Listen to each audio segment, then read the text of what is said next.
Hello student, good morning all of you. आज हम पढ़ेंगे चैप्टर नंबर 5 एक बूंद कविता के अंतर्गत आओ करें 1, 2, 3 और मेरी बारी 1 है ना। तो देखिए 46 नंबर का पेज आप लोग निकाल लीजिए। उसमें यह अयोध्या सिंह उपाध्याय जी का जीवन परिचय है। आप इसे पॉइंट पॉइंट लिखेंगे है ना। जैसे कि 1 नंबर डाल के क्या हुआ, कविवर हरिऔध हिंदी के सुप्रसिद्ध साहित्यकार थे, ये 1 पॉइंट बन गया। सेकंड में उनका जन्म उत्तर प्रदेश के आजमगढ़ जिले के निजामाबाद नामक ग्राम में 15 अप्रैल 1865 को हुआ, ये आपका सेकंड पॉइंट हो गया। फिर अगला है उनके पिता का नाम भोलानाथ उपाध्याय था, ये इनका थर्ड पॉइंट हो गया।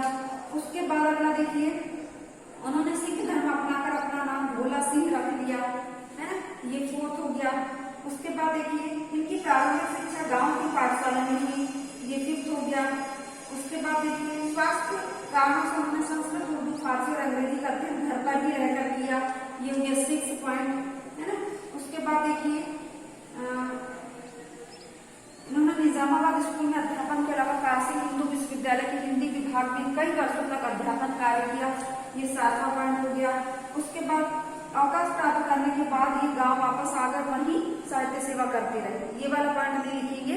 उसके बाद 1947 में निजामाबाद में इनका देहावसान यानी मृत्यु हो गई है ना, ये होगा अगला पॉइंट 8। और फिर 9 नंबर पे देखिए इनकी सबसे महत्वपूर्ण पुस्तक प्रिय प्रवास है, यह हिंदी खड़ी बोली का महाकाव्य है, ये 9 और ये 10 पॉइंट। इस प्रकार से आपको जीवन परिचय लिखना है। अब देखिए आओ करें 1 है ना, दिए गए प्रश्नों के उचित विकल्प पर सही का चिन्ह लगाइए। सबसे पहला क्वेश्चन है बूंद कहाँ से निकली थी, बादलों की आंख से, बादलों की गोद से, बादलों की जटाओं से, बादलों के मुंह से, तो बादलों की गोद से।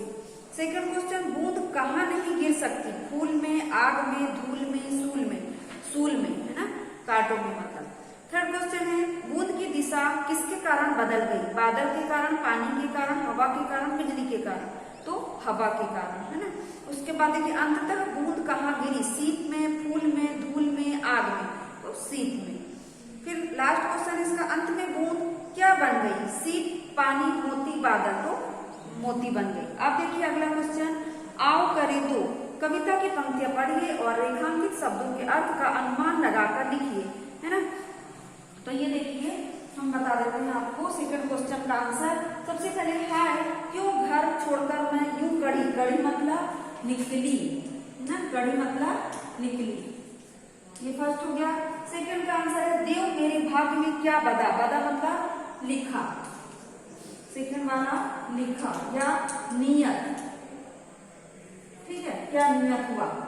थर्ड क्वेश्चन है वो बह गई इस काल एक ऐसी हवा, तो काल मतलब समय, काल मतलब समय। अगला क्वेश्चन है वह समंदर और आई अनमनी, अनमनी यानी बिना मन के या उदास, उदास लिखेंगे या बिना मन के, ठीक है। अब देखिए आओ करें 3, इसमें है दिए गए प्रश्नों के उत्तर लिखिए। सबसे पहला क्वेश्चन है बादलों की गोद से निकलकर बूंद क्या सोचने लगी है ना, तो आंसर होगा बादलों की गोद से निकलकर बूंद सोचने लगी कि मैं अपने घर से क्यों निकली है ना। सेकंड क्वेश्चन बूंद मोती कैसे बन गई, तो आंसर रहेगा हवा बहने के कारण बूंद एक समुद्र की तरफ चली गई और वह मोती बन गई है ना।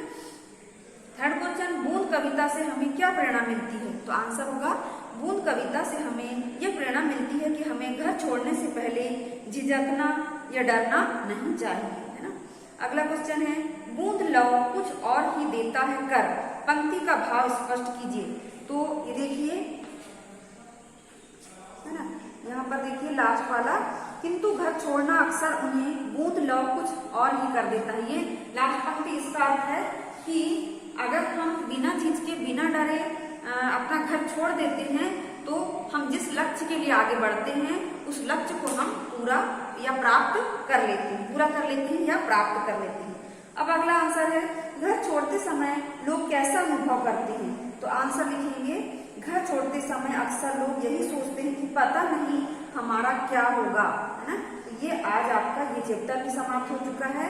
अब देखिए आपको सेकंड बुक निकालना है। सेकंड बुक में पेज नंबर नंबर 16 निकालना। तो 16 में देखिए एक बूंद ये दिया हुआ है, इसमें एक कविता दी गई है, आपठित गद्यांश के रूप में दी गई। अब यहाँ पर मेरी बारी एक में दी गई कविता को पढ़कर प्रश्नों के उत्तर दीजिए। मैं घमंडों से भरा ऐठा हुआ एक दिन जब था मुंडेर पर खड़ा, अचानक दूर से उड़ता हुआ एक तिनका आंख में मेरी पड़ा। मैं झिझक उठा हुआ बेचैन सा, लाल होकर आंख भी दुखने लगी, मूठ देने लोग कपड़ों की लगे, ऐठ बेचारे दबे पांव भगी। जब किसी डब से निकला तिनका गया, तब समझ ने यूं मुझे ताने दिए, ऐठता तू किस लिए इतरा रहा, एक तिनका है बहुत तेरे लिए। अब देखिए ये पिक्चर दिया गया है, ये कचरा उड़ के इसके आंख में जा रहा है, तिनका मतलब, तो बोलता मैं घमंडों से भरा ऐठा हुआ, कि मुझे बहुत अपने आप पर घमंड था। एक दिन जब था मुंडेर पर खड़ा, यानी छत की जो मुंडेर है ना, ये जो पकड़ने के गैलरी जिसको बोलते हैं, वहां पर मैं खड़ा था, कहता है अचानक दूर से उड़ता था, ये कचरा उड़कर उसकी आंख में चला गया, एक तिनका आंख में मेरी पड़ा, यानी कचरा चले गया। सेकंड पैराग्राफ देखिए, मैं झिझक उठा हुआ बेचैन सा। अब कचरा आंख में जाने से हम बार बार क्या करते हैं, आंख मलने लगते हैं और बेचैन हो जाते, व्याकुल हो जाते। लाल होकर आंख भी दुखने लगी, बार बार आंख मलने से आंख क्या होने लगी, दुखने लगी। मूठ देने लोग कपड़ों की लगी, यानी कि हम छोटा सा रुमाल हो या कोई चुन्नी हो तो उसका किनारे वाले भाग को ऐसा ऐसा गोल बनाते हैं और उसके बाद कचरे को ऐसा करके निकाल लेते हैं, ठीक है। तो कहते हैं मूठ देने लगे कपड़ों की लगे, ऐठ बेचारी दबे पांव भगी, तो उससे वो कचरा निकल गया, है ना।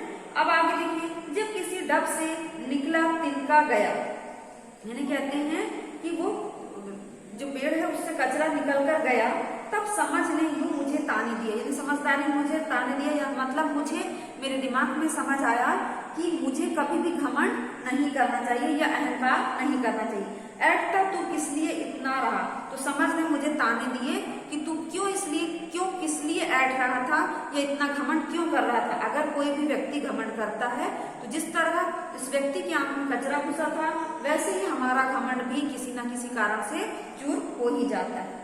ऐठता तू इसलिए किस लिए इतरा रहा, एक तिनका है बहुत तेरे लिए, एक छोटा सा तिनके ने तुझे परेशान कर दिया, तो बताओ अगर हम घमंड करेंगे तो हमारा घमंड एक ना एक दिन किसी कारण से भी चूर हो जाएगा, नष्ट हो जाएगा। अब देखिए प्रश्न हमको बनाना है।